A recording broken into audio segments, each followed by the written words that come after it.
नमस्कार, रोशन भव सिटी हलचल में आप सभी का स्वागत है। मैं हूं अमित रोशन। सबसे पहले आपको बताते हैं कि हरियाणा वोकेशनल टीचर्स पर लाठियां भांजी गई हैं। यह टीचर्स प्रदर्शन कर रहे थे और हरियाणा सीएम के आवास का घेराव करने के लिए आगे कूच कर रहे थे। पुलिस ने इन्हें चंडीगढ़ हाउसिंग बोर्ड चौक पर रोकने का प्रयास किया, क्योंकि चंडीगढ़ पुलिस द्वारा यहाँ पर पहले से ही बैरिकेडिंग की गई थी, लेकिन टीचर्स नहीं माने तो पुलिस ने हल्का बल का प्रयोग किया। पुलिस चाह रही थी कि वह वहाँ तक प्रदर्शन करे और एक प्रतिनिधिमंडल ज्ञापन सौंपे, लेकिन टीचर्स ने आगे बढ़ने का प्रयास किया तो यहाँ पर वाटर कैनन का सबसे पहले इस्तेमाल हुआ, जिसके कारण टीचर्स थोड़ा गुस्साए और बैरिकेड तोड़ने का प्रयास किया। इसके बाद पुलिस एक्शन में आ गई और यहाँ पर इन टीचर्स पर लाठियाँ भांजी गई। कई टीचर्स घायल हुए। इस खींचातान में कई पुलिस वालों को भी चोटें हैं। कई टीचर्स को गिरफ्तार भी किया गया, लेकिन इसके बावजूद भी हरियाणा वोकेशनल टीचर्स का कहना था कि उनका प्रदर्शन जारी रहेगा। अपनी मांगों को लेकर चंडीगढ़ स्थित सीएम आवास का घेराव करने जा रहे हरियाणा वोकेशनल टीचर्स पर पुलिस ने हाउसिंग बोर्ड चौक पर जमकर लाठियां भांजी। पुलिस और आईटीबीपी के जवानों ने प्रदर्शनकारी वोकेशनल टीचर्स पर वाटर कैनन का इस्तेमाल भी किया। धक्का मुक्की करने पर पुलिस ने टीचरों को दौड़ा कर पीटा। इस दौरान 3 लोगों के सिर फटे, जबकि 3 महिला पुलिसकर्मी समेत 20 लोग घायल भी हुए। 150 से अधिक प्रदर्शनकारियों को हिरासत में लिया गया। हालांकि बाद में उन्हें छोड़ दिया गया। हरियाणा वोकेशनल टीचर्स एसोसिएशन के बैनर तले शिक्षक चंडीगढ़ जा रहे थे। हाउसिंग बोर्ड चौक से पहले ही पुलिस द्वारा रोकने का प्रयास किया गया। आंदोलनकारी नाराज हो गए। पुलिस एक्शन में आ गई। शिक्षा विभाग में समायोजित किए जाने की मांग को लेकर पिछले लंबे समय से पंचकूला में धरना दे रहे कंप्यूटर टीचर्स एक बार फिर पंचकूला से सीएम आवास का घेराव करने जा रहे थे। इसी बीच हरियाणा के अलग अलग राज्यों से 1000 से ज्यादा वोकेशनल टीचर्स सेक्टर 5 धरना स्थल पर इकट्ठा हो गए। घटनास्थल पर इकट्ठा होने के बाद सीएम आवास का घेराव करने चल पड़े। पुलिस ने उन्हें हाउसिंग बोर्ड चौक के पास रोक दिया। इस दौरान पुलिस की तरफ से हाउसिंग बोर्ड पर बैरिकेडिंग पहले से की गई थी। बैरिकेडिंग शाम 5 बजे के बाद तोड़कर वोकेशनल टीचर्स आगे जाने का प्रयास करने लगे। जब वोकेशनल टीचर्स नहीं माने तो पुलिस ने पहले वाटर कैनन का इस्तेमाल किया, फिर उन पर जमकर लाठियां भांजी। इस दौरान प्रदर्शन करने आए वोकेशनल टीचर्स सुमनदीप सिंह, सुनील सैनी और अमन ढिल्लो के सिर फट गए। वहीं 3 महिला पुलिस कर्मचारियों समेत 20 लोगों को चोटें भी आई हैं। हरियाणा वोकेशनल टीचर्स एसोसिएशन के प्रधान अनूप ढिल्लो ने बताया कि प्रदर्शन 3 मांगों को लेकर किया गया है। इसमें सरकार उनकी कोई सुनवाई नहीं कर रही है। ये आज वोकेशनल टीचर एसोसिएशन ने 3 दिवसीय महाआंदोलन शुरू कर दिया है। हम 3 मांगों को लेकर के लगातार संघर्ष कर रहे हैं और इन 3 मांगों को लेकर के आज हमने यह महाआंदोलन रखा है। पहली इसमें हमारी मांग है कि सभी 2278 वोकेशनल टीचर्स को विभाग में मर्ज किया जाए और दूसरी सभी वोकेशनल टीचर्स पर स्कूल में काम करने वाले समांतर जो हमारे कर्मचारी हैं उसके बराबर वेतनमान दिया जाए और परिषद द्वारा बनाए गए जो बायलाज सर्विस बायलाज 2013 वो सभी 2278 वोकेशनल टीचर्स पर लागू किए जाए और साथ ही साथ 58 वर्ष तक जॉब सिक्योरिटी दी जाए। इन 3 मांगों को लेकर वोकेशनल टीचर्स संघर्ष कर रहे हैं और इस महाआंदोलन का आज ऐलान किया है। इसके साथ हम आपको बता देते हैं आज 3 बजे हम यहाँ से रोष मार्च स्टार्ट करेंगे और सेक्टर 3 सीएम आवास तक हम अपना रोष मार्च लेके जाएंगे। सीएम आवास के बाहर जाकर के हम सीएम साहब के सामने न्याय की गुहार लगाएंगे और अपना रोष प्रदर्शन जताएंगे। अगर हमारी मांगे पूरी नहीं होती तो 3 दिन बाद यहीं से अनिश्चितकालीन आंदोलन की घोषणा कर दी जाएगी और वोकेशनल टीचर एसोसिएशन अब अन्याय को बिल्कुल भी सहन नहीं करेगा। मैं आपको बता देता हूं कि स्कूल में 2 तरह के वोकेशनल टीचर कार्य कर रहे हैं। 157 वोकेशनल टीचरों को 48,112 वेतनमान मिल रहा है और जबकि ये जितने वोकेशनल टीचर यहाँ 2278 प्रोटेस्ट कर रहे हैं इनको मात्र 23,241 वेतनमान मिल रहा है। तो ये बिल्कुल अन्याय है। अब वोकेशनल टीचर इस अन्याय को सहन नहीं करेगा। या तो सरकार इस पर विचार करे, इनका लेटर जारी करे। जब तक लेटर जारी नहीं होता तब तक आंदोलन वापस नहीं होगा। चंडीगढ़ के एल&टी मॉल में बम मिलने से अफरा तफरी का माहौल मच गया। जो एल&टी मॉल के अंदर लोग थे वह एकदम से बाहर निकलने के लिए कशमकश में फंस गए। यहाँ पर चंडीगढ़ पुलिस, बम squad, dog squad, fire brigade और कई ऐसे दस्ते पहुँच गए जिन्होंने अपनी जांच तलाश शुरू कर दी। सर्च किया गया, लेकिन बाद में पता चला कि यह चंडीगढ़ पुलिस द्वारा मॉक ड्रिल की गई थी। चंडीगढ़ पुलिस ऐसी स्थिति से निपटने के लिए हर तरह से तैयार है। यह देखने लायक था, क्योंकि यह मॉक ड्रिल में लोगों को भी जागरूक किया गया कि यदि कभी ऐसी स्थिति आ जाए तो उन्हें क्या करना चाहिए। Industrial area phase 1 L&T mall में बम की सूचना मिलते ही अफरा तफरी का माहौल मच गया। जो लोग अंदर थे वह सभी लोग जान बचाने के लिए बाहर की ओर भागे, जिसके बाद सूचना पाते ही मौके पर एरिया पुलिस ऑपरेशन सेल की टीम, एम्बुलेंस, फायर ब्रिगेड की टीमें मौके पर पहुंच गई और साथ ही अफसर भी कुछ ही सेकंडों पे मौके पर पहुंचे। इसके बाद डॉग स्क्वाड भी अंदर पहुंच गई और पूरे एल&टी मॉल का सर्च किया गया। काफी देर बाद पता चला कि त्योहारों को देखते हुए पुलिस द्वारा यह मॉक ड्रिल चलाई गई थी। वहीं डीएसपी गुरमीत सिंह ने बताया कि उनकी ओर से सुरक्षा के पूरे प्रबंध किए गए हैं। त्योहारों के दौरान कोई शरारती तत्व कोई हरकत ना करे, इसलिए यह मॉक ड्रिल की गई थी। उनकी ओर से हर मार्केट और हर जगह बल्कि अंदर की गलियों में पुलिस की गश्त को बढ़ाया गया है और उनकी ओर से अचानक चेकिंग भी की जा रही है। ये ऑपरेशन किया है, किस्म की ड्रिल किया है ताकि लोगों को अवेयर किया जाए। यदि कोई इमरजेंसी पड़ जाए, कोई अटैक हो जाए या किसी बम की कॉल आए तो हमने अपने आप को कैसे बचाना है, कैसे इवैक्यूएट होना है, उनको हर एक बात का पता होना चाहिए, यहाँ से बाहर निकलना है, कैसे करना है। इसके बारे में हमने डिटेल सारा ब्रीफ भी किया आपके सामने और पूरी ड्रिल की है ताकि जो आने वाला फेस्टिवल है, क्योंकि यहाँ पर रश बहुत रहता है, इसको मद्देनजर रखते हुए सारा हमने ये कार्रवाई की है। पंजाब में डेंगू के मामले लगातार बढ़ते जा रहे हैं और इसी मामलों को लेकर के आम आदमी पार्टी का एक प्रतिनिधिमंडल पंजाब के स्वास्थ्य मंत्री ओपी सोनी से मिला, उन्हें डेंगू के हालातों से अवगत कराया। आम आदमी पार्टी के प्रतिनिधिमंडलों का कहना था कि इस समय पंजाब के कई ऐसे क्षेत्र हैं जहां पर डेंगू से बहुत से लोगों की मौत हो रही है। यहां तक कि कोरोना काल में जो मौतें हुई हैं उससे भी ज़्यादा मौतें इस समय डेंगू से पंजाब में हो रही हैं। स्थिति को समझते हुए स्वास्थ्य मंत्री ओपी सोनी ने कहा कि उन्होंने अधिकारियों को दिशा निर्देश जारी किए हैं और जो भी अधिकारी इन दिशा निर्देशों की पालना करने में कोताही बरता हुआ पाया गया उस पर कार्रवाई की जाएगी। पंजाब में डेंगू से हालात काफ़ी खराब हो चुके हैं। इसको लेकर पंजाब में आम आदमी पार्टी ने स्वास्थ्य मंत्री ओपी सोनी से मुलाकात कर प्रदेश में डेंगू के हालातों से उन्हें अवगत करवाया।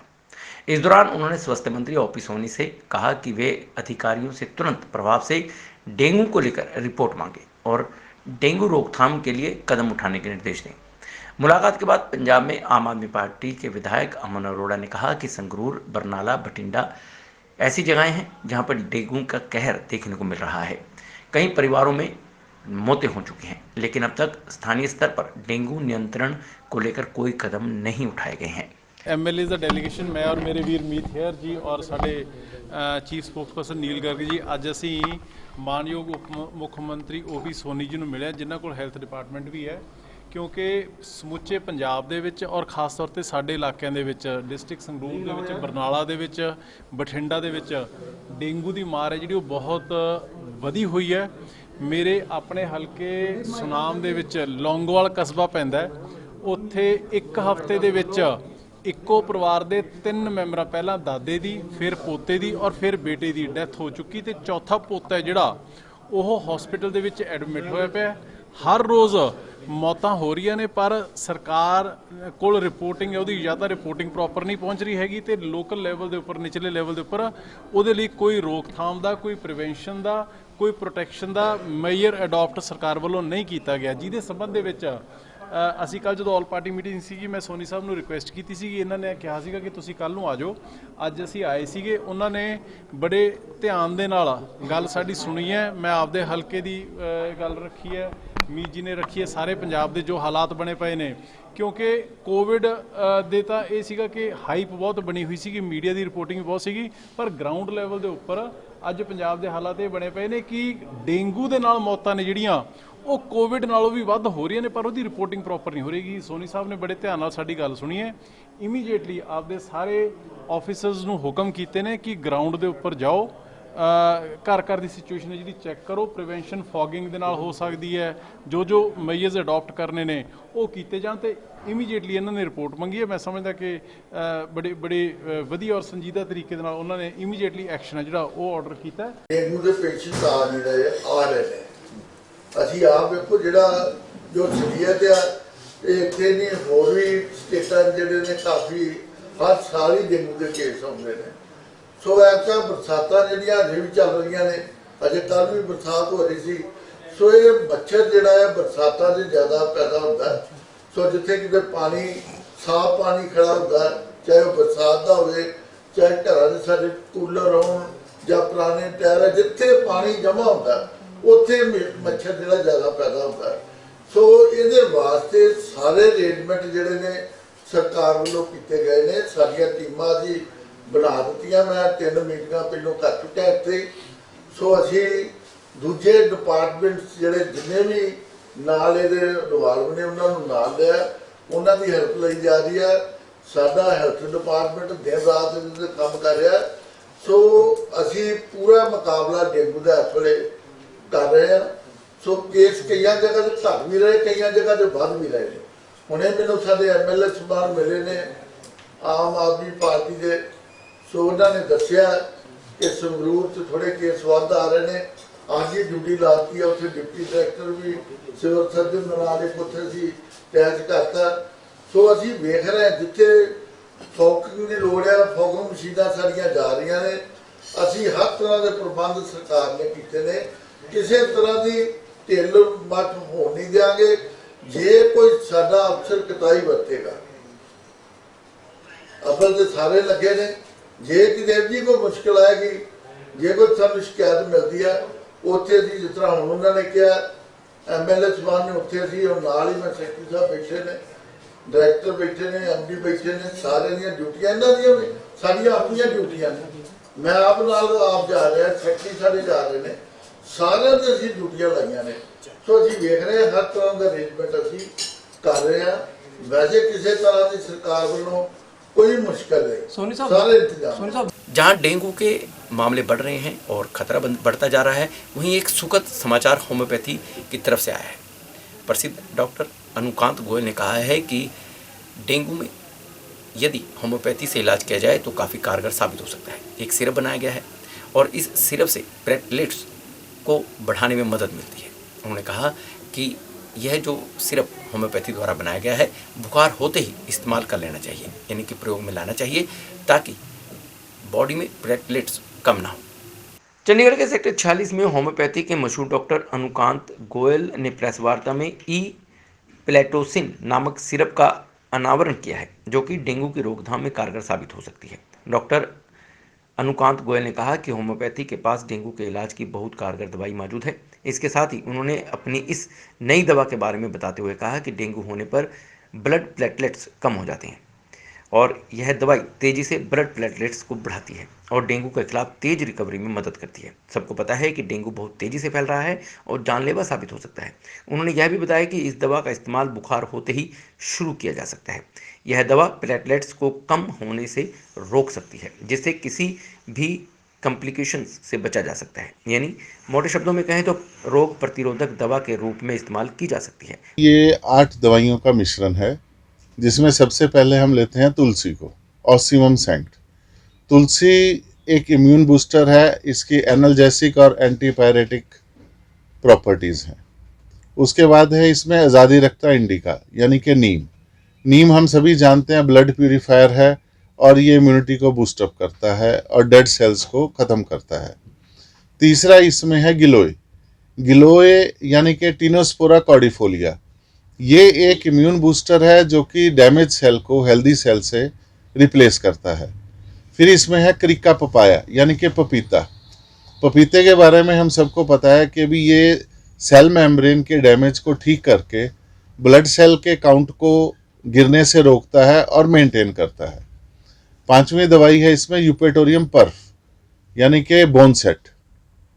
ये होम्योपैथिक की वो दवा है जो कि किसी भी तरह के बुखार में बहुत कारगर है, खासतौर पे जब शरीर में बहुत ज़्यादा दर्द हो।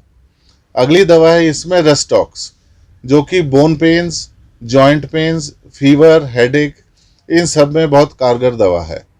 फिर इसमें दवा है जेल्सीमियम, जो कि खांसी जुखाम, वायरल डिजीज़ या वायरल जो फीवर्स होते हैं जिसमें शरीर का थके रहना, टूटा टूटा लगना, उसमें बहुत कारगर दवा है। अगली दवा इसमें है बेलाडोना, जो कि एकदम फीवर चढ़ना, बहुत सेक निकलना शरीर से और एकदम उतर जाना, पेशेंट को पता ही नहीं चलना उसके साथ क्या हो रहा है, उसमें बहुत कारगर है। तो ये इन दवाओं का मिश्रण है जो कि हमने देखा है टोटली आपके फीवर को कंट्रोल करती है, आपके ब्लड सेल काउंट को नीचे जाने से रोकने में मदद करती। पंजाब के गृह मंत्री सुखजिंदर सिंह रंधावा ने कैप्टन अमरिंदर सिंह पर सीधे तौर पर हमला बोला है। उन्होंने कहा है कि कैप्टन भाजपा के एजेंडे पर काम कर रहे थे। जिस तरह से भाजपा का एजेंडा है कि पंजाब का सीमावर्ती क्षेत्र का 50 किलोमीटर का दायरा बीएसएफ के अधीन कर दिया जाए। उसी के तहत सोची समझी साजिश के तहत यह कहा गया कि बाहर से टिफिन बम आया या तस्कर हथियारों की तस्करी बढ़ रही है। इस एजेंडे पर कैप्टन अमरिंदर सिंह काम कर रहे थे। सुखजिंदर सिंह रंधावा ने कहा कि पंजाब को नज़रअंदाज कर कैप्टन ने भाजपा के एजेंडे को अपनाया। पंजाब के गृह मंत्री सुखजिंदर सिंह रंधावा ने सीधे तौर पर कैप्टन अमरिंदर सिंह पर आरोप लगाया है। उन्होंने कहा है कि कैप्टन अमरिंदर सिंह भाजपा के एजेंडे को लागू कर रहे थे, जिसके कारण वह पंजाब में टिफिन बम और ड्रोन के आने की अफवाह फैलाते रहे। नवनियुक्त मार्कफेड के अध्यक्ष कुशलदीप सिंह किक्की ढिल्लो के उद्घाटन के बाद पत्रकारों से बातचीत करते हुए सुखजिंदर सिंह रंधावा ने कहा कि कैप्टन अमरिंदर सिंह को एक अलग पार्टी बनाने का अधिकार था, लेकिन वह भूल गए थे कि उन्हें उस वर्ष कांग्रेस द्वारा पद दिया गया था। लगातार आनंद लिया जाता रहा। अभद्रता के मामले पर रंधावा ने कहा कि सच्चाई जो भी हो सामने आ जाएगी और अभद्रता के दोषियों को बिल्कुल भी नहीं बख्शा जाएगा। उन्होंने अभद्रता और गोली चलाने के मामलों की फिर से जांच शुरू कर दी है। देखो, किसी ਨੂੰ नहीं रोकया जा सकता कि उन्हें किस पार्टी ਦੇ ਵਿੱਚ रहना और किस पासे जाना। ये अगले ਦੀ इंडिविजुअल ਜਿਹੜੀ ਉਹਨਾਂ ਦੀ ਆਪਣੀ ਕੈਪੈਸਿਟੀ ਆ और ਮੈਨੂੰ ਤੁਹਾਡੇ ਰਾਹੀਂ ਮੈਂ ਉਹਨਾਂ ਨੂੰ ਇੱਕ ਜ਼ਰੂਰ ਗੱਲ ਕਹਾਂਗਾ ਕਿ ਜਿਸ ਪਾਰਟੀ ਦੇ ਵਿੱਚ ਰਹਿ ਕੇ ਜਿਸ ਪਾਰਟੀ ਨੇ ਇੰਨਾ ਜ਼ਿਆਦਾ ਮਾਣ ਬਖਸ਼ਿਆ ਹੋਏ ਕਈਆਂ ਸਾਲਾਂ ਦੇ ਵਿੱਚੋਂ 19.5 ਸਾਲ ਕੈਪਟਨ ਸਾਹਿਬ ਜਿਹੜੇ ਸਾਡੇ ਅਹੁਦੇ ਸੀਗੇ ਕਾਂਗਰਸ ਦੇ ਉਹਨੂੰ ਮਾਣਿਆ ਹੋਵੇ ਤੇ ਅੱਜ ਬੀਜੇਪੀ ਦੇ ਕਹਿਣ ਤੇ ਜਾਂ ਆਰਮ ਟਵਿਸਟ ਕਰਕੇ ਉਹਦੇ 'ਚ ਜਾਂ ਕੋਈ ਪਾਰਟੀ ਨਵੀਂ ਬਣਾਉਣੀ ਜਾਂ ਪੰਜਾਬ ਦੇ ਵਿੱਚ 4.5 ਸਾਲ ਦਾ ਜਿਹੜਾ ਉਹਨਾਂ ਦਾ ਆਪਣਾ ਲੇਖਾ ਜੋਖਾ ਉਹਦਾ ਵੀ ਉਹ ਲੋਕਾਂ ਦੇ ਹਿਸਾਬ ਮੰਗਣਗੇ ਤੇ ਮੇਰਾ ਖਿਆਲ ਹੈ ਕਿ ਜੇ ਉਹ ਬਣਾਉਣਗੇ ਤੇ ਬਹੁਤ ਵੱਡੀ ਗਲਤੀ ਕਰਨਗੇ ਔਰ ਜਿਹੜਾ ਉਹਨਾਂ ਦਾ ਇੱਕ ਚਿਹਰਾ ਸੀ ਪੰਜਾਬ ਦੇ ਵਿੱਚ ਉਹ ਚਿਹਰੇ ਦੇ ਉੱਤੇ ਦਾਗ ਜ਼ਰੂਰ ਲੱਗੇਗਾ। ਪਿੰਡਾਂ 'ਚ ਜਾ ਕੇ ਵੇਖੋ, ਬਾਰਡਰ ਦੇ ਉੱਪਰ ਜਾਓ, ਉੱਥੇ ਹਰ ਰੋਜ਼ ਸਾਨੂੰ ਰੈੱਡ ਅਲਰਟ ਆਉਂਦਾ। ਫਿਰ ਤੁਹਾਨੂੰ ਪਤਾ ਲੱਗੇਗਾ ਕਿ ਬਾਰਡਰ ਦੇ ਉੱਤੇ ਜਿਹੜੇ ਲੋਕ ਰਹਿ ਰਹੇ ਨੇ ਉਹਨਾਂ ਦੀ ਜ਼ਿੰਦਗੀ ਕੀ ਆ। ਤੁਹਾਨੂੰ ਮੈਂ ਦੱਸ ਦੇਣਾ ਚਾਹੁੰਦਾ, ਮੇਰਾ ਚੰਡੂ ਬਟਾਲਾ ਪਿੰਡ ਆ ਬਾਰਡਰ ਦੇ ਉੱਪਰ, ਉੱਥੇ ਕੰਡੇ ਦਾ ਤਾਰ ਲੱਗੀ ਆ। ਪਾਕਿਸਤਾਨ ਦਾ ਦਰਿਆ ਜ਼ਮੀਨ ਰੋੜ ਕੇ ਲੈ ਕੇ ਜਾ ਰਿਹਾ ਸੀ ਰਾਵੀ। BSF ਵਾਲਿਆਂ ਦੀ ਰਿਕੁਐਸਟ ਦੇ ਉੱਤੇ ਮੈਂ ਉੱਥੇ ਸਪਰ ਬਣਾਏ, ਸਟੱਡ ਲਾਏ ਤੇ ਜਿਸ ਦਿਨ ਮੈਂ ਉਹਨੂੰ ਦੇਖਣ ਗਿਆ, ਡਿਪਾਰਟਮੈਂਟ ਗਿਆ, ਡਿਪਟੀ ਕਮਿਸ਼ਨਰ ਗਿਆ, ਮੈਂ ਦੱਸਣ ਲੱਗਾ ਤੁਹਾਨੂੰ ਤੇ ਉਸ ਵੇਲੇ ਮਿਨਿਸਟਰ ਦਾ ਵੀ ਮੋਬਾਈਲ ਨਹੀਂ ਅੰਦਰ ਜਾਣ ਦਿੱਤਾ। ਆ ਮੇਰੇ ਸਿਕਿਉਰਿਟੀ ਵਾਲੇ ਨੇ ਇਹਨਾਂ ਨੂੰ ਵੀ ਨਹੀਂ ਜਾਣ ਦਿੱਤਾ। ਕਹਿੰਦੇ ਜੀ ਇਹਦੇ ਤੋਂ ਤਾਰ ਤੋਂ ਅੱਗੇ ਤੁਸੀਂ ਨਹੀਂ, ਤੁਹਾਡੀ ਸਿਕਿਉਰਿਟੀ ਨਹੀਂ ਜਾ ਸਕਦੀ, ਤੁਹਾਡਾ ਮੋਬਾਈਲ ਨਹੀਂ ਜਾ ਸਕਦਾ। ਤੇ ਮੈਂ ਪੁੱਛਣਾ ਚਾਹੁੰਦਾ ਗਵਰਨਮੈਂਟ ਆਫ ਇੰਡੀਆ ਨੂੰ ਤੇ ਜੇ ਮਿਨਿਸਟਰ ਦਾ ਮੋਬਾਈਲ ਨਹੀਂ ਜਾ ਸਕਦਾ ਤੇ ਉੱਥੋਂ ਬੰਬ ਕਿਵੇਂ ਆ ਸਕਦੇ ਨੇ, ਉੱਥੋਂ ਪਿਸਟਲ ਕਿਵੇਂ ਆ ਸਕਦੇ, ਉੱਥੋਂ ਹੈਰੋਇਨ ਕਿਵੇਂ ਆ ਸਕਦੇ, ਉੱਥੋਂ ਡਰੋਨ ਕਿਵੇਂ ਆ ਸਕਦੇ ਤੇ ਟਿਫਨ ਬੰਬ ਕਿਵੇਂ ਆ ਸਕਦੇ। ਤੇ ਇਹ ਮੈਂ ਤੁਹਾਨੂੰ ਕਿਹਾ ਕਿ ਜਾ ਕੇ ਦੇਖੋ, ਤੁਹਾਨੂੰ ਕਿਸੇ ਪ੍ਰੈਸ ਵਾਲੇ ਨੂੰ ਐਂਟਰ ਕਰਨ ਦਾ ਉੱਥੇ ਕੋਈ ਉਹਨਾਂ ਕੋਲ ਹੈ ਨਹੀਂ। ਉਹ ਕਹਿੰਦੇ ਜੀ ਪ੍ਰੈਸ ਵਾਲਾ ਤਾਂ ਬਿਲਕੁਲ ਜਾ ਹੀ ਨਹੀਂ ਸਕਦਾ, ਫੋਟੋ ਲਾ ਹੀ ਨਹੀਂ ਸਕਦਾ। ਤੇ ਇਸ ਕਰਕੇ ਜਾ ਕੇ ਤੁਸੀਂ ਸਾਡੀ ਮਦਦ ਕਰੋ ਪੰਜਾਬ ਦੀ। ਤੇ ਇਹ ਤੇ ਪਹਿਲਾਂ ਹੀ 8 ਵਜੇ ਸਵੇਰੇ ਖੋਲ੍ਹਦੇ ਨੇ ਉਹਨੂੰ ਦਰਵਾਜ਼ੇ ਨੂੰ ਤੇ 5 ਵਜੇ ਬੰਦ ਕਰ ਦਿੰਦੇ ਨੇ। ਤੇ ਉਹਦੇ ਬਾਅਦ ਤੇ ਉਹਨਾਂ ਦਾ ਹੀ ਰਾਜ ਹੈ ਨਾ BSF ਦਾ ਜਾਂ ਉਹਨਾਂ ਦਾ। ਤੇ ਫਿਰ ਇਹ ਚੀਜ਼ਾਂ ਕਿਉਂ ਉੱਧਰੋਂ ਆ ਰਹੀਆਂ ਨੇ, ਕਿਉਂ ਨਹੀਂ ਉਹਦੇ ਤੇ ਕੰਟਰੋਲ ਕੀਤਾ ਜਾ ਰਿਹਾ। ਜਿਹੜੀ ਕੱਲ੍ਹ ਵੀ ਅਕਾਲੀ ਦਲ ਵਾਲਿਆਂ ਕਿਹਾ ਜੀ, ਚੰਨੀ ਸਾਹਿਬ ਨੇ ਕਿਹਾ, ਮੈਂ ਅੱਜ ਵੀ ਕਹਿੰਦਾ ਕਿ ਗਵਰਨਮੈਂਟ ਆਫ ਇੰਡੀਆ ਨੂੰ ਜਿਹੜਾ ਬਾਰਡਰ ਆ, ਜਿਹੜੀ ਤਾਰ ਆ, ਉੱਥੇ ਆਪਣਾ ਧਿਆਨ ਦੇਣਾ ਚਾਹੀਦਾ। ਇਹ ਡਰੋਨ ਉਹਨਾਂ ਨੇ ਉੱਥੋਂ ਉਤਾਰਨੇ ਲਾਉਣੇ ਨੇ, ਉਹਨਾਂ ਨੇ ਨਹੀਂ ਐਂਟਰ ਹੋਣ ਦੇਣੇ। ਕੋਈ ਇਹੋ ਜਿਹੀਆਂ ਚੀਜ਼ਾਂ ਆਪਣੇ ਵੈਪਨਸ ਤਿਆਰ ਕਰਨ ਜਿਹੜੇ ਡਰੋਨ ਨੂੰ ਅਟੈਕ ਕਰ ਸਕਣ। ਇਹ ਚੀਜ਼ਾਂ ਵੇਖਣ ਕਿ ਜਿਹੜੇ ਟਿਫਨ ਬੰਬ ਪਾਕਿਸਤਾਨ ਚੋਂ ਕਿਉਂ ਆ ਰਹੇ ਨੇ, ਇਹ ਚੀਜ਼ਾਂ ਗਵਰਨਮੈਂਟ ਆਫ ਦਾ ਕੰਮ ਹੈ। ਸਾਡਾ ਐਕਸਟਰਨਲ ਸਿਕਿਉਰਿਟੀ ਜਿਹੜੀ ਆ ਉਹਨਾਂ ਦਾ ਕੰਮ है तो पंजाब की इंटरनल जी वो पंजाब गवर्नमेंट का काम है। पंजाब विश्वविद्यालय में ABVP ने प्रदर्शन किया है। ABVP का कहना था कि जब चंडीगढ़ में सब कुछ खुल चुका है, सभी कॉलेजेस खुल चुके हैं, स्कूल खुल चुके हैं, यहाँ तक कि जो छोटी क्लासें हैं उन्हें भी खोल दिया गया है, तो पंजाब विश्वविद्यालय को क्यों नहीं खोला जाता। पंजाब विश्वविद्यालय के कई डिपार्टमेंट्स नहीं काम कर रहे हैं, जिसका खमियाजा स्टूडेंट्स को भुगतना पड़ रहा है। इन्हीं सब बातों को लेकर ABVP द्वारा प्रदर्शन किया गया और मांग की गई कि पंजाब विश्वविद्यालय के सभी डिपार्टमेंट्स में स्टडी ओपन की जाए, स्टूडेंट्स फिजिकली अपने डिपार्टमेंट्स में पहुंचे और स्टडी करें। मंगलवार को ABVP छात्र संघ की ओर से प्रदर्शन किया गया। यह प्रदर्शन वाइस चांसलर के ऑफिस के बाहर किया गया।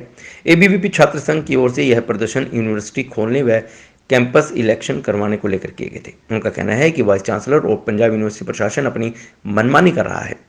जब चंडीगढ़ में बाकी सब कॉलेज खुल गए हैं तो यहाँ तक कि स्कूल तक खुल गए हैं, तो पंजाब यूनिवर्सिटी को अभी तक क्यों नहीं खोला जा रहा, जबकि इससे छात्रों की पढ़ाई पर भी असर पड़ रहा है। ऑनलाइन पढ़ाई से छात्रों को समझ नहीं आ रहा, इससे नहीं बल्कि टीचरों को भी फायदा पहुंच रहा है।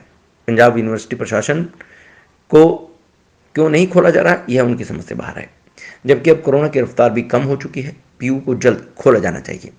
सर बेसिकली ये प्रोटेस्ट ਜਿਹੜਾ ਅੱਜ ਹੈਗਾ ABVP ਲਗਾਤਾਰ ਦੂਜੀ ਵਾਰ ਅਸੀਂ ਇਹ ਪ੍ਰੋਟੈਸਟ ਸ਼ੁਰੂ ਕਰ ਰਹੇ ਹਾਂ ਕੈਂਪਸ ਰੀਓਪਨਿੰਗ ਲਈ ਕਿ ਪੰਜਾਬ ਯੂਨੀਵਰਸਿਟੀ ਕੈਂਪਸ ਹੈ ਜਿਹੜਾ ਕਿ ਮਾਰਚ 2020 ਤੋਂ 1 ਸਾਲ ਤੋਂ 1.5 ਸਾਲ ਹੋ ਚੁੱਕਿਆ ਲਗਭਗ ਬੰਦ ਪਿਆ। ਅਸੀਂ ਦੇਖਦੇ ਹਾਂ ਕਿ ਸਕੂਲ ਖੁੱਲ ਗਏ ਨੇ, ਕਾਲਜਸ ਖੁੱਲ ਗਏ ਨੇ, ਪੰਜਾਬ ਦੇ ਵਿੱਚ ਯੂਨੀਵਰਸਿਟੀਜ਼ ਨੇ, ਹਰਿਆਣੇ ਦੇ ਵਿੱਚ ਯੂਨੀਵਰਸਿਟੀਜ਼ ਨੇ ਉਹ ਖੁੱਲ ਗਈਆਂ ਨੇ। ਸਿਰਫ ਇੱਕ ਪੰਜਾਬ ਯੂਨੀਵਰਸਿਟੀ ਕੈਂਪਸ ਹੀ ਬਚਿਆ ਹੈ ਜਿਹੜਾ ਨੇ ਕਿ ਹਾਲੇ ਤੱਕ ਆਫਲਾਈਨ ਕਲਾਸਿਸ ਜਿਹੜੀਆਂ ਨੇ ਉਹ ਰਿਜ਼ਿਊਮ ਨਹੀਂ ਕੀਤੀਆਂ ਨੇ।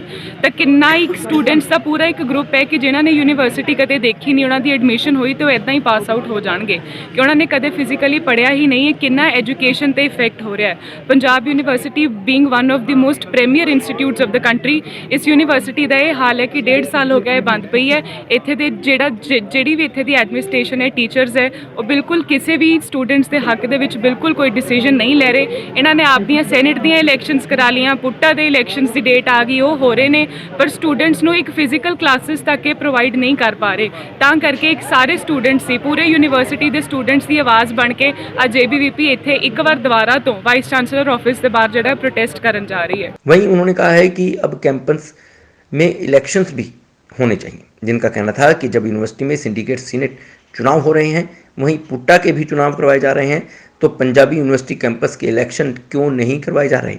पंजाब यूनिवर्सिटी कैंपस इलेक्शन भी जल्द से जल्द करवाए जाने चाहिए। प्रोटेस्ट इस रिगार्डिंग है कि यूनिवर्सिटी जो है वो रीओपन करी जाए विदाउट एनी एक्सेप्शंस, क्योंकि अब इन्होंने फाइनल ईयर के स्टूडेंट्स ये बोलकर बुलाना शुरू कर दिया कि फेज वाइज रीओपनिंग, लेकिन सिर्फ साइंस के स्टूडेंट्स आ रहे हैं, जो आर्ट्स कॉमर्स और बाकी बैकग्राउंड के स्टूडेंट्स हैं उनको नहीं बुलाया जा रहा है। हॉस्टल्स भी अभी इन्होंने सिर्फ सिंगल सीट्स के लिए खोले हैं, वो भी ऐसे खोल रहे हैं कि कुछ को मिल रहे हैं कुछ को नहीं मिल रहे। तो this is creating a problem for all the students, और जिसकी वजह से आज हमारी ये मांग है कि हॉस्टल्स को और यूनिवर्सिटी को बिना किसी एक्सेप्शन के कोविड नॉर्म्स को ध्यान में रखते हुए खोला जाए। हमारा प्रोटेस्ट कैंपस रीओपनिंग को लेके और कि पंजाब यूनिवर्सिटी इलेक्शन कराए इसको लेके है। लगभग हर स्टेट में सारे के सारे कॉलेजेस और यूनिवर्सिटी ओपन कर दी गई है। हमारे पास सबसे पास है शिमला, और अगर हम 2 किलोमीटर जाएँ यहाँ से DAV कॉलेज है, 11 कॉलेज है, सभी के सभी पूरे खोल दिए गए हैं। और फुल कैपेसिटी के साथ UT एडमिनिस्ट्रेशन की गाइडलाइन आ गई है कि आप हॉस्टल में बच्चों को अलाउड कर सकते हो जिनकी फर्स्ट डोज हो गई है। हल्लू माजरा चंडीगढ़ का गांव, लेकिन कोई यहाँ पर देखकर कह नहीं सकता कि यह स्मार्ट सिटी का गांव है। आधारभूत सेवाओं को लोग तरस रहे हैं। पानी की समस्या है, बिजली की समस्या है, जल निकासी की समस्या है, और बरसात हो जाए तो यह समस्याएं अपना विकराल रूप धारण कर लेती हैं। ऐसे ही माहौल में जीने को मजबूर हैं हल्लू माजरा निवासी। दिसंबर माह में चंडीगढ़ नगर निगम के चुनाव हैं। चंडीगढ़ नगर निगम के चुनाव से पहले आपको सभी पार्टियां आपके द्वार पर नजर आएंगी, और शायद 5 सालों तक इसके बाद ये नेता या फिर उम्मीदवार नजर ना आए, ऐसा लोगों का मानना है। कुछ इसी तरह का प्रोग्राम बीते सप्ताह नगर निगम द्वारा भी शुरू किया गया था, जिसका नाम था निगम आपके द्वार। नगर निगम कमिश्नर अनिंदिता मित्रा और मेयर रविकांत शर्मा समेत नगर निगम के ऑफिसर लोगों के वार्ड में जाते थे, उनकी समस्याएं सुनते थे। गांव हल्लू माजरा की हो रही है। इतने वर्षों से इस गांव की कभी सुध नहीं ली गई, ना ही यहाँ के हालात बदले हैं। चंडीगढ़ के बीचों बीच पड़ता यह गांव ऐसा लगता है चंडीगढ़ का हिस्सा है ही नहीं। चंडीगढ़ को स्मार्ट सिटी का दर्जा दिया जाता है, लेकिन अगर आप गांव में एक बार जाकर देखें तो आप सच में कहेंगे कि चंडीगढ़ के गांव अभी भी जैसे के तैसे ही पड़े हैं। इनकी ओर कोई ध्यान नहीं दिया गया। विकास के बड़े बड़े वायदे दावे तो नेताओं द्वारा किए जाते रहे हैं, लेकिन असर साफ दिखता है। गांव में मूलभूत सुविधाओं की कमी तो है ही, साथ ही सड़क, सीवरेज, बिजली की नंगी तारें, जगह जगह कूड़ादान बने हुए हैं और लोग इनसे परेशान हैं। लोग कई बार शिकायतें कर चुके हैं, लेकिन बावजूद इसके उनकी सुनवाई नहीं हुई है। बारिश से लोगों को अपने घरों में रहना पड़ता है, क्योंकि सड़कों पर पानी भर जाता है, निकलना दूभर हो जाता है। इसकी शिकायत भी नगर निगम अधिकारियों को की जा चुकी है, लेकिन सुनवाई नहीं हुई। मंगलवार तक भी वैसे ही बने हुए थे। सीवर का पानी लोगों के घरों में पहुंच चुका था, और सीवर की यह समस्या कोई नई नहीं है, बल्कि हल्लू माजरा में हर जगह यह समस्या आपको दिखाई दे ही जाएगी।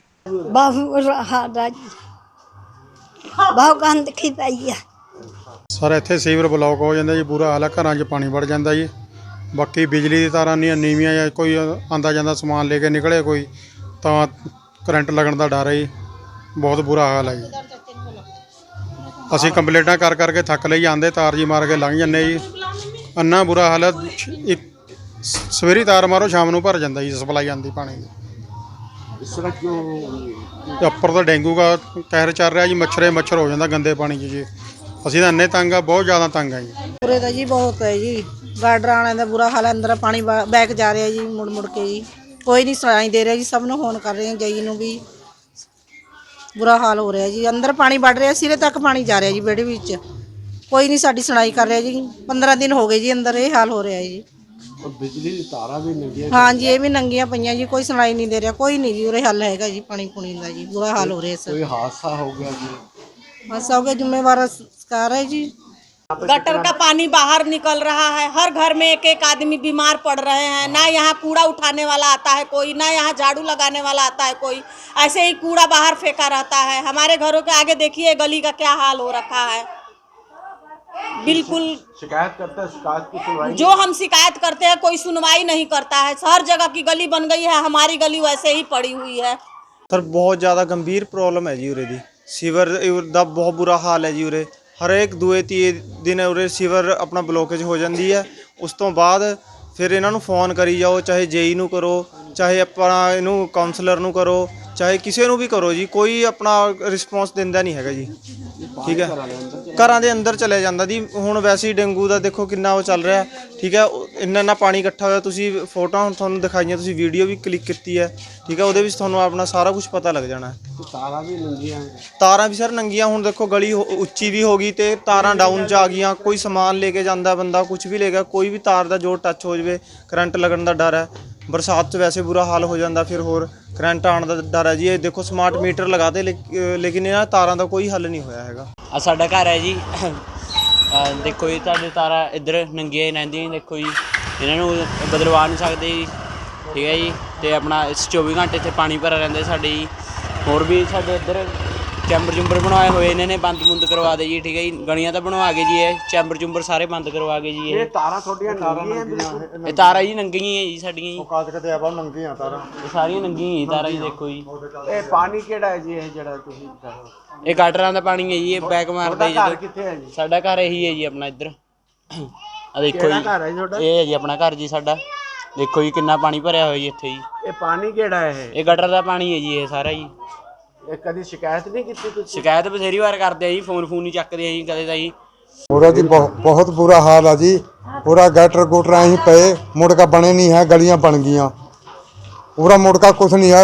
अच्छा बिल आ भेज रहे हैं, बिल ठोक ठोक का। कूड़ा कबाड़ वाले नहीं आते, उरा सफाई करने वाले। पूरा बहुत गंद पिया वा जी। तारा नंगियां लटक रही? हाँ जी हाँ जी, ये तारा वाले नहीं आते, तारा लटकी भी चाह पूरा करंट लग के मर जाओ कोई।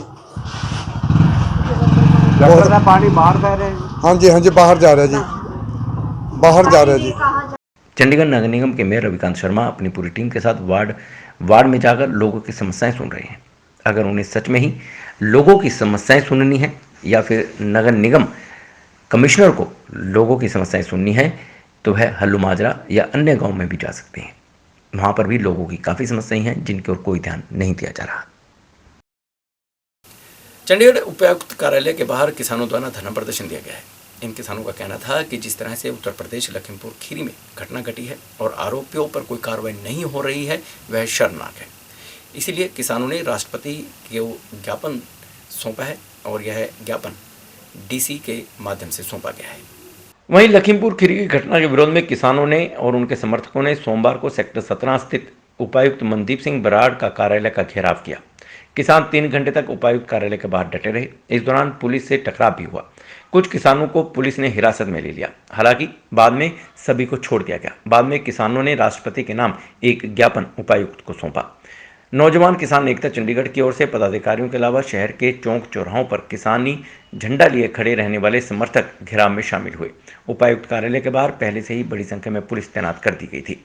यहाँ किसान नेताओं और समर्थकों ने केंद्र व उत्तर प्रदेश सरकार के विरोध में जमकर नारे लगाए। घेराव के बाद किसानों के एक प्रतिनिधिमंडल ने उपायुक्त को ज्ञापन सौंपा। देखो ये तो एक किस्म का अपने ही लोगों से दूरी बनाने का तरीका है बीजेपी का।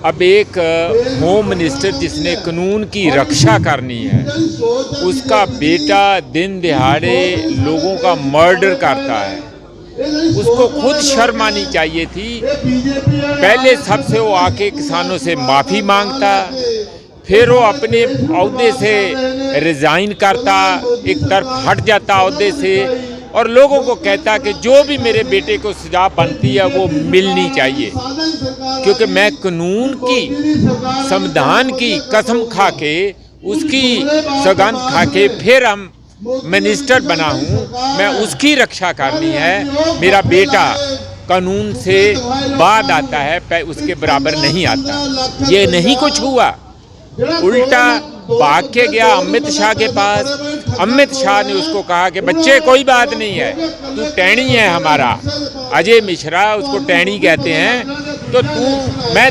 वो समझते हैं साहब, वो समझता है जो अमित शाह भी कि ये आदमी की के क्या पृष्ठभूमि है, क्या बैकग्राउंड है। वो खुद भी कहता है कि मुझे जो लोग नहीं जानते वो जान जाएं, कि माने कि हम गुंडे होते हैं। अब ऐसे लोग जब होम मिनिस्टर होंगे, उनकी औलाद भी ऐसे ही होगी और उनके कारनामे भी ऐसे होंगे, पर लोग तो इंसाफ मांगेंगे। आज जो इतना बड़ा प्रोटेस्ट हो रहा है यहाँ और पूरे देश में कॉल है, जगह जगह जिले के पद्धर पर और ब्लॉक के लेवल पर जगह जगह ये लोग ये मांग कर रहे हैं कि अजय मिश्रा जो होम मिनिस्टर है तुरंत रिजाइन करे और उसको जेल में डाला जाए, उस पर बनती जो कानूनी कार्रवाई किया जाए और जो उसका लड़का है उस पर भी जो तेजी से एक फास्ट कोर्ट बना के उस पर तेजी से मुकदमा जारी किया। उसका ये है जी, ये बेईमानों की सरकार है। ਇਹਨਾਂ ਦੇ ਕਿਸੇ ਵੀ ਬੰਦੇ ਨੂੰ, ਇਹਨਾਂ ਨੂੰ ਕਿਸੇ ਬੰਦੇ ਦੇ ਸ਼ਹੀਦ ਹੋਣ ਨਾਲ ਕੋਈ ਮਤਲਬ ਨਹੀਂ। ਇਹਨਾਂ ਨੇ ਜਾਣ ਬੁੱਝ ਕੇ ਉਹਨਾਂ ਨੂੰ ਥਰੂ ਪਲਾਨਿੰਗ ਸ਼ਹੀਦ ਕੀਤਾ। ਇਸੇ ਕਰਕੇ ਇਹ ਜਿਹੜਾ ਮੰਤਰੀ ਆ ਉਹਨੂੰ ਇਹਦੀ ਬੀਜੇਪੀ ਸਰਕਾਰ ਵੀ ਸਪੋਰਟ ਕਰ ਰਹੀ ਹੈ ਔਰ ਉਹਦੇ ਮੁੰਡੇ ਨੂੰ ਵੀ ਅੰਦਰ ਪੂਰਾ VIP ਟ੍ਰੀਟਮੈਂਟ ਦਿਆ ਜਾ ਰਿਹਾ, ਜਦੋਂ ਕਿ ਉਹਨੂੰ ਇੱਕ ਆਮ ਜੇਲ੍ਹ ਦੇ ਵਿੱਚ ਰੱਖਿਆ ਜਾਣਾ ਚਾਹੀਦਾ ਸੀ। ਲੇਕਿਨ ਇਹ ਚੋਰਾਂ ਦੀ ਸਰਕਾਰ ਹੋਣ ਕਰਕੇ, ਬੇਈਮਾਨੀ ਦੀ ਸਰਕਾਰ ਹੋਣ ਕਰਕੇ ਇਹ ਕਿਸਾਨਾਂ ਦੇ ਉੱਤੇ ਦਬਾਅ ਬਣਾਉਣਾ ਚਾਹੁੰਦੀ ਹੈ। ਲੇਕਿਨ ਕਿਸਾਨਾਂ ਦੇ ਉੱਤੇ ਕੋਈ ਦਬਾਅ ਨਹੀਂ ਹੋ ਸਕਦਾ। ਕਿਸਾਨ ਹਮੇਸ਼ਾ ਉਸ ਤੋਂ ਖਿਲਾਫ ਖੜੇ ਹੈ। ਜਦੋਂ ਤੱਕ ਉਹਨਾਂ ਨੂੰ ਸਜ਼ਾ ਨਹੀਂ ਹੋ ਜਾਂਦੀ, किसान अपना अंदोलन इसी तरह जारी रखोगे और डट के उसका विरोध करोगे। अज DC दफ्तर ऐसे उस घिरे गए हैं कि वो मंत्री नूं बर्खास्त कराया जाए और उहदे मुंडे के खिलाफ सख्त तो सख्त कार्रवाई करे तक, जदों तक उन्होंने फांसी नहीं होंदी असीं अपना अंदोलन जारी रखांगे। धरने में नौजवान किसान एकता, BKU, पेंडू संघर्ष कमेटी, PSU, ललकार, किसान एकता मटका चौक, केंद्रीय पंजाबी लेखक सभा आदि कई कमेटियों के सदस्य शामिल हुए। चंडीगढ़ में किसानों ने दिन में DC दफ्तर घेरा, शाम को कैंडल मार्च भी निकाला गया। संयुक्त किसान मोर्चा के बैनर तले किसानों ने सुबह 3 घंटे तक DC ऑफिस के बाहर धरना प्रदर्शन किया। DC को मांग पत्र सौंपा, जिसमें युवाओं से लेकर महिला तक शामिल हुई। इस दौरान घटना की निंदा की गई, साथ ही आरोपियों पर कड़ी कार्रवाई करने की मांग भी की गई है। देखो एक बड़ा वड्डा कानून का घाण है ये, मैं कहूँगा डेमोक्रेसी का घाण है ये, क्योंकि जद उहदा बाप मुंडे का आप इनवॉल्व, मैं तो कहना उहदे बाप ते परचा दर्ज होना चाहिए। 120B की जी धारा लगी हुई है, उहदे तहत उहदे मुंडे नूं भी उहदे विच इनवॉल्व, उहदे बाप नूं भी इनवॉल्व करना चाहिए, क्योंकि उहदे बाप ने पहला धमकी दी ते मुंडे ने एग्जीक्यूट की। सो एक बहुत वड्डा जिन्हों कहने हैं शरेआम किसान मूवमेंट के खिलाफ ओपन वार सरकार ने ओपन लड़ाई खोलने की कोशिश की। पर मैं धन्नवादी हाँ साडे किसान जथेबंदियां दा, ते सब तो पहले टकैत साहब पहुंचे, बाद होर जथेबंदियां पहुंचियां। धन्नवादी हाँ सारी ओपोजिशन पार्टियां दा, जिन्होंने चाहे अपने पोलीटिकल फायदे वास्ते भी आप गल कर लिए कि लोग कहने हैं तो पोलीटिकल फायदे की गल भी कर ली, पर एक प्रैशर बिल्टअप किया सरकार से कि एक गृह राज्य मंत्री के मुंडे नूं अरेस्ट करना पै गया यूपी सरकार नूं। सो मैं कहना कि भी यही प्रैशर चार्जशीट तक फाइल होने तक बना के रखा जाए, ताकि जो चार्जशीट फाइल होगी तो चार्जशीट मंत्री का मुंडा बाहर ना निकले और प्रैशर बिल्टअप किया जाए कि मंत्री नूं भी इस जांच के धारे इस FIR के धारे लेके आया जाए, क्योंकि कानून साफ कहता है जिहड़ा क्रिमिनल कॉन्सपिरेंसी है 120B क्रिमिनल कॉन्सपिरेंसी तो बाप ने रची है। उहदे बाप ने साफ कहा कि भाई भी तुसीं मेरा इतिहास नहीं जानते, तुसीं जानते नहीं कि मैं मंत्री बनने तो पहला MLA बनने तो पहला की सीगा, मेरा एक दूजा रूप भी हैगा, मैं इत्थे किसी नूं बनन दूंगा। ये धमकियां जिहड़ियां ये उहदे बाप ने दित्तियां, जिहड़ा गृह राज्य मंत्री है जिन्होंने एग्जीक्यूटिव के मुंडे ने किया। सो ये तो ਸਾਫ਼ ਹੀ ਜਿਹੜਾ ਪਰਚਾ ਜਿਹੜਾ ਨਾਲ ਬਣਦਾ 120 ਦੇ ਵਿੱਚ ਤੇ ਬਾਪ ਨੂੰ ਵੀ ਇਨਕਲੂਡ ਕਰਨਾ ਚਾਹੀਦਾ, ਇਨਕਲੂਡ ਕਰਕੇ ਉਹਨੂੰ ਵੀ ਬਣਦੀ ਕਾਰਵਾਈ ਉਸ ਤੇ ਹੋਣੀ ਚਾਹੀਦੀ ਹੈ। ਪਰ ਅਫਸੋਸ ਦੀ ਗੱਲ ਇਹ ਹੈ ਕਿ ਜਦੋਂ ਸਾਡੇ ਦੇਸ਼ ਦਾ ਪ੍ਰਧਾਨ ਮੰਤਰੀ ਦੇ ਹੱਥ ਗੁਜਰਾਤ ਦੰਗਿਆਂ 'ਚ ਰੰਗੇ ਹੋਣ, ਸਾਡੇ ਦੇਸ਼ ਦੇ ਗ੍ਰਹਿ ਮੰਤਰੀ ਦੇ ਹੱਥ ਜਿਹੜੇ ਹੈ ਲੱਖਾਂ ਹੀ ਦੰਗਿਆਂ 'ਚ, ਲੱਖਾਂ ਹੀ ਲੋਕਾਂ ਦੀ ਮੌਤਾਂ ਦੇ ਖੂਨ ਨਾਲ ਰੰਗੇ ਹੋਣ, ਤਾਂ ਉੱਥੇ ਇਨਸਾਫ ਦੀ ਭਾਲ ਤੁਸੀਂ कितने करोगे। और ऐसा ही प्रदर्शन पंचकूला के उपायुक्त कार्यालय के बाहर भी हुआ। किसानी जत्थेबंदियों द्वारा यहाँ पर प्रदर्शन किया गया, नारेबाजी की गई। इनका भी यही कहना था और कि जिस तरह से उत्तर प्रदेश में लखीमपुर खीरी के दोषी अभी भी कार्रवाई नहीं हो रही है, कार्रवाई शीघ्र होनी चाहिए।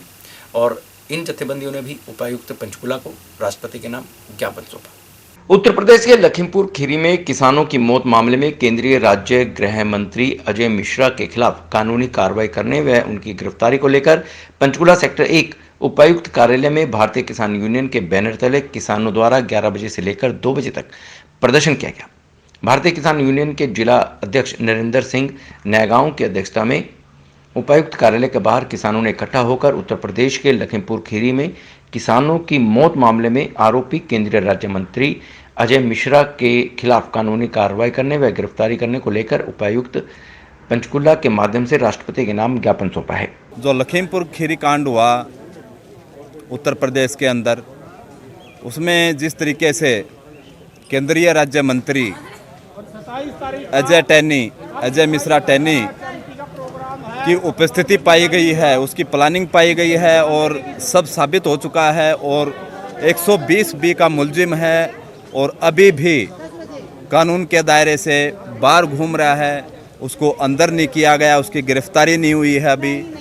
हम सरकार से मांग करते हैं, माननीय मोदी जी से मांग करते हैं, ज्ञापन दिया है हमने, हम मांग करते हैं कि जल्द से जल्द गिरफ्तारी की जाए और परिचय दिया जाए कि आप संवैधानिक जो तरीका है न्याय प्रणाली का पालन करते हैं। दूसरा, जो तीनों काले कानून हैं उनको भी सरकार जल्द से जल्द रद्द करे और MSP के ऊपर न्यूनतम समर्थन मूल्य है उस पर भी गारंटी कानून बनाएं। भारतीय किसान यूनियन के जिला अध्यक्ष नरेंद्र सिंह नैगांव ने बताया कि उत्तर प्रदेश के लखीमपुर खीरी में हुई घटना के मामले में आरोपियों के खिलाफ कार्रवाई की मांग को लेकर उपायुक्त कार्यालय के बाहर धरना प्रदर्शन किया गया है और राष्ट्रपति के नाम ज्ञापन सौंपा गया है। उनका यह प्रदर्शन 11 बजे से 2 बजे तक किया गया। भारतीय किसान यूनियन के जिला अध्यक्ष नरेंद्र सिंह ने बताया कि किसान द्वारा यह प्रदर्शन सांकेतिक था, इसके बाद बड़ा प्रदर्शन भी किया जाएगा। कृषि कानून को लेकर भी लगातार किसान अपनी मांगों को लेकर धरने पर बैठे हैं और यह धरना तब तक जारी रहेगा जब तक कि उनकी मांगों को मान नहीं लिया जाता। आज सर पूरे देश में जो है 11 बजे से लेकर 2 बजे तक हमारा 3 घंटे का प्रदर्शन था संयुक्त किसान मोर्चा के आह्वान पे। जो उत्तर प्रदेश में 3 अक्टूबर को घटना घटी थी, हमारे किसान भाई शहीद हुए थे। ये बीजेपी का मंत्री है जो अजय मिश्रा, उसने मर्डर कर दिया था हमारे भाइयों को।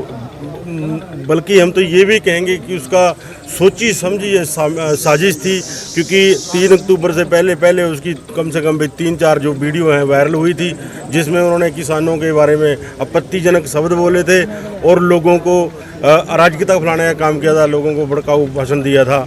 तो हम यही हमारी जो मांगे हैं 2-3, एक तो सबसे पहली जो हमारी मांग है कि जो हमारे भाई वहाँ पे शहीद हुए हैं, उनका जो दोषी है, जो अहम दोषी है, जिसने हम तो यही कहेंगे बार बार कि मर्डर किया है सोची समझी साजिश के तहत, उस पर 302 का मुकदमा दर्ज हो और उसको मंत्री पद से इस्तीफा दें, बर्खास्त करें, उसका इस्तीफा लें और उसको जल्दी से जल्दी अंदर करें। और दूसरा जो है, हमारा 11 महीने से हमारा आंदोलन चल रहा है, दिल्ली में हमारे भाई 11 महीने से बैठे हैं, हमारी माताएं बहनें छोटे छोटे बच्चे 750 से ज़्यादा हमारे जो बहन भाई हैं, बुजुर्ग हैं, हमारे शहीद हो चुके हैं। और इस कंपनी सरकार पे, हम तो कंपनी ही कहेंगे क्योंकि ये कंपनी राज ही है, लोकतंत्र नहीं इन्होंने छोड़ा। इस कंपनी सरकार ने किस काम पे जौं तक नहीं रेंग रही, 11 महीने के अंदर इन्होंने सुनी भी नहीं है। हम यही कहना चाहेंगे कि जल्दी से जल्दी जो है ये जो 3 काले कानून है, जिसे ये कृषि व्यापार के कृषि कानून बताते हैं, ये एक्चुअली कृषि कानून नहीं है, ये कृषि व्यापार के कानून है। ये ज़बरदस्ती इन्होंने हमारे पे ठोके हैं। जल्दी से जल्दी इसको रद्द करें, वापस लें और जो लखीमपुर के दोषी हैं, जो अजय मिश्रा टोनी है, उसको जल्दी से जल्दी बर्खास्त करें और उसको अंदर करें। तो ये थी शहर में घटित कुछ खबरें जो हमने आपको बताने का प्रयास किया है। यदि आप भी अपने शहर की खबरों को जानने चाहते हैं तो उसके लिए आपको सब्सक्राइब करना है रोशन भव, और रोशन भव में आप देख सकते हैं सिटी हलचल, city crime, city this week, Ramlila, Shivlila, कथा कहानियाँ और बहुत कुछ। तो बस सब्सक्राइब कीजिए रोशन भव और बेल आइकन दबाइए ताकि कोई भी वीडियो जब हम अपलोड करते हैं तो उसकी नोटिफिकेशन तुरंत आप तक पहुँच जाए। तो देखते रहिए सिटी हलचल और मुझे यानी अमित रोशन को दीजिए इजाज़त। नमस्कार।